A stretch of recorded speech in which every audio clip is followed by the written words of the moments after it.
tidak melulu dia didakwakan menerima gratifikasi gitu ya, atau pemberi gratifikasi, tapi dia juga pelaku suap menyuap, mestinya itu.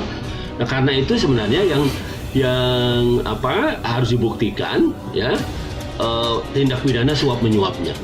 Langkah KPK untuk melakukan upaya hukum kasasi ke Mahkamah Agung ini merupakan bentuk keseriusan kami untuk dapat membuktikan perbuatan dari terdakwa ini sebagaimana hasil proses penyidikan dan tuntutan yang dilakukan oleh KPK.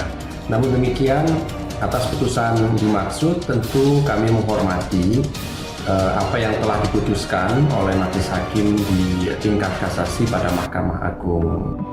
Kan sekali lagi kan kita logika hukumnya harus berjalan. Kan saya kira strategi KPK udah betul. Pertama gini, yang terima suap ya, yang nerima sesuatu anggota DPR, apalagi ada menteri sosialnya dulu, terbukti bersalah. Berarti duitnya dari mana? Nah, kalau duit dari mana kan nggak mungkin dari hantu blau atau setan berantah kan, pasti ada yang memberi duit gitu. Kan lucu kalau kita memberi duit, nanti soal suap berarti saya akan bahas nanti ya. Pasti terima sesuatu dari siapa? Kan di pertimbangan di MI disebutin, di pertimbangan menteri sosial disebutkan. Nah sekarang kalau yang orang disebutkan sekarang bebas, saya nggak tahu harus mengatakan apa. Mungkin Pak Gubernur yang bisa menjawabnya gitu. Proses persidangan kalah atau menang itu bagian dari konsekuensi hukum. Tetapi yang perlu kami jelaskan begini dalam kasus Samintan ini. Jadi kasus yang utama sesungguhnya OTT KPK dalam kasus yang menyeret Samintan ini kan semula adalah penerimaan suap dari Eni Maulana Saragih dari Johannes Budi Sutisno Koco. Itu dalam kerangka pemenangan tender PLTU di Riau. Itu semula ya. Kemudian setelah diselidiki, KPK kemudian menemukan bukan hanya uang dari Johannes Budi Sutisno Koco yang senilai 4,5, ternyata ada uang-uang lain. Nah, uang-uang lain itu kemudian ditengarai salah satunya dari Samintan.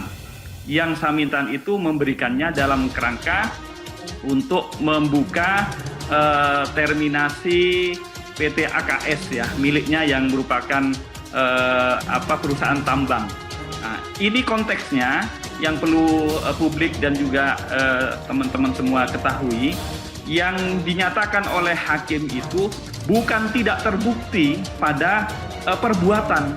Perbuatannya diakui, terbukti oleh hakim, baik tingkat pertama maupun nanti di kasasi ini kami belum menerima ya. Artinya di tingkat pertama sudah disebutkan bahwa perbuatannya terbukti bahwa ada pemberian dari Samintan kepada Maulana Saragih. Itu sudah ada 5M. Cuma kemudian oleh hakim diasumsikan bahwa konteksnya itu bukan suap menyuap, tapi konteksnya adalah gratifikasi.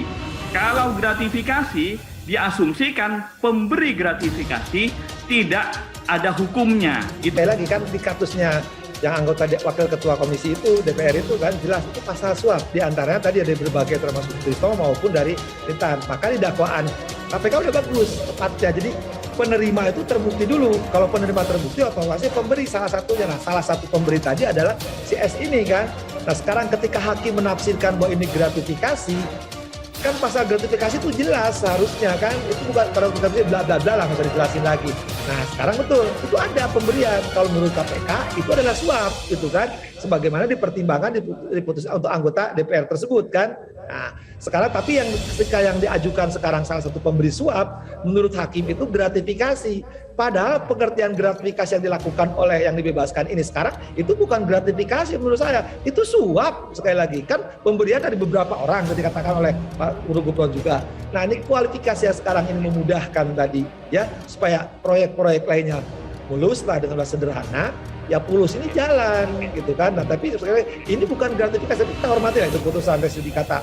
Saya termasuk yang beranggapan putusan PN ini yang dikuatkan oleh MA kan menguatkan PN. Nah anggapannya itu gratifikasi, menurut saya itu bukan gratifikasi, itu suap.